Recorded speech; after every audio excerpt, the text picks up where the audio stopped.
G'day everyone and welcome back to Freo Faithful. Today with the 2025 season fast approaching and around the corner is our round one game away in Geelong. I thought I would break down this year's fixture because it's a very, very highly anticipated thing that all footy fans look to throughout the off-season, throughout the pre-season, and there are a few interesting quirks about our fixture in 2025 that you may know about and may not know about, so let's get straight into it. Let's just run through our round 1 to 15 fixture first up because it's always good to get a gauge of what we're about to talk about. So obviously round 1 we're away at the Cattery on a Saturday afternoon. Round 2 we've got Sydney at home. Round 3 West Coast in an away derby, and round 4 we've got the Bulldogs at Optus.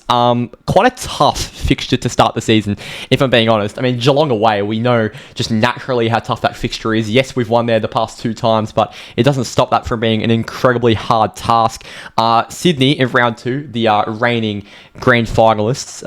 Last year in round 1, we beat the reigning runners-up at Optus Stadium quite convincingly in Brisbane, who went on to win the premiership, obviously. So, that will be a tough task, but a task that's very, very doable. It's actually, I'm not sure if it's good or bad. I think it's probably good we're playing 2 teams of Geelong and Sydney's calibre to start the season.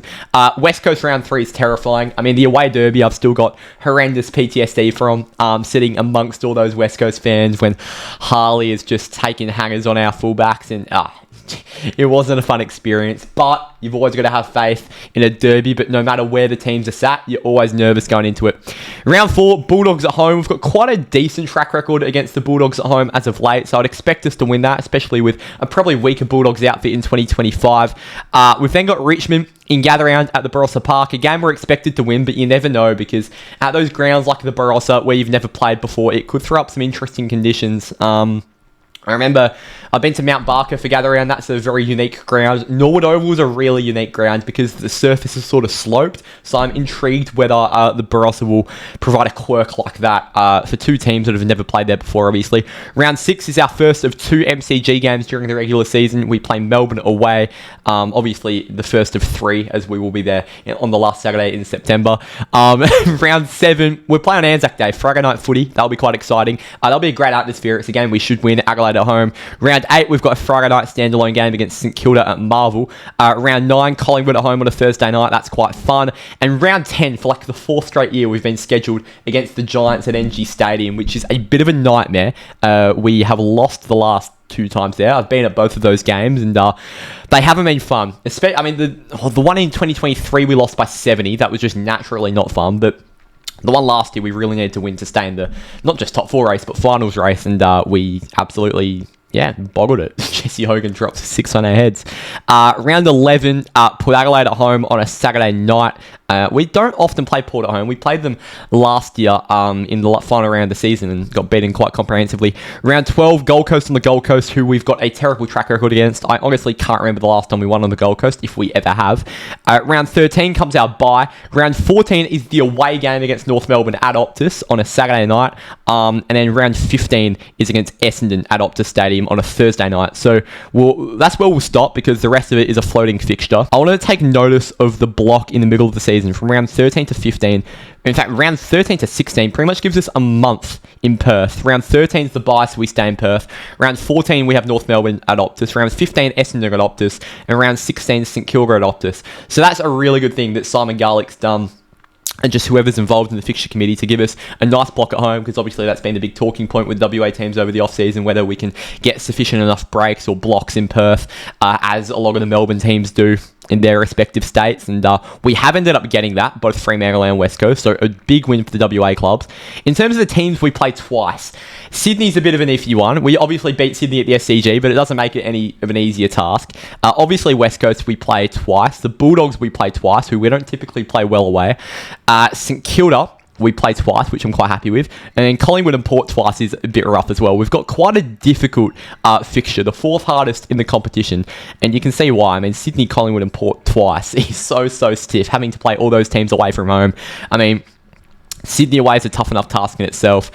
Collingwood at the MCG, I mean, with how they're expected to be, is very tough. But Port Adelaide at the Adelaide Oval, we've never won at the Adelaide Oval against Port Adelaide. So, we really need to step up this year in those sorts of fixtures. And if we want to be the best, we've got to beat the best. as I already mentioned, our first four is not ideal. I mean, Geelong, Sydney, West Coast is so terrifying, as well as the Bulldogs. But that derby chucked in right after those two difficult games, it gives me a bit of a flashback, a bit of a sad memory to that patch we had in 2024. What was it? The two games in Adelaide, and then the Derby. Obviously, those two heartbreaking losses to Carlton and Port Adelaide, and then the West Coast Derby. So the Derby can always just derail your season in terms of form, but hopefully that's not the case this season. Last three to end the season, again, very tough. It's Port Adelaide in Adelaide, it's then Brisbane at home, and then it's the Bulldogs at Marvel to end the season. So they're not giving us an easy start or an easy end. But as I already said, to be the best, we've got to beat the best. Our bye is only shared with St Kilda, so that's, quite a unique thing. We usually have that every season. It's a bit of a quirk we have in our fixture. We only ever share our bye with one other team. In terms of primetime fixturing, we've done quite well. We've got 2 Thursday games, 2 Friday games. That includes the Anzac Day game, which is a great get. That'll be nationally broadcasted. The atmosphere is always fantastic at Optus Stadium for the Len Hall game, so really excited for that one. And we've only got one 5-day break. So apart from having a hard fixture, they've done really well in limiting our travel. I was at the members only conference or function, whatever it was, a few months ago in Fremantle, and Simon Garlick, our CEO, was speaking just surrounding a few things regarding the fixture, and he revealed that we were actually looking at playing an opening round this year. We requested to play an opening round. The AFL couldn't fit us in. Carlton requested not to play an opening round. We requested to play an opening round, as it just gives us that early bye, some extra time in Perth. And it would have made sense if Carlton weren't going to play on it, give us that spot. But they clearly wanted a big Victorian team. That's the sort of formula they're going for. Big Victorian teams mixed with New South Wales and Queensland clubs.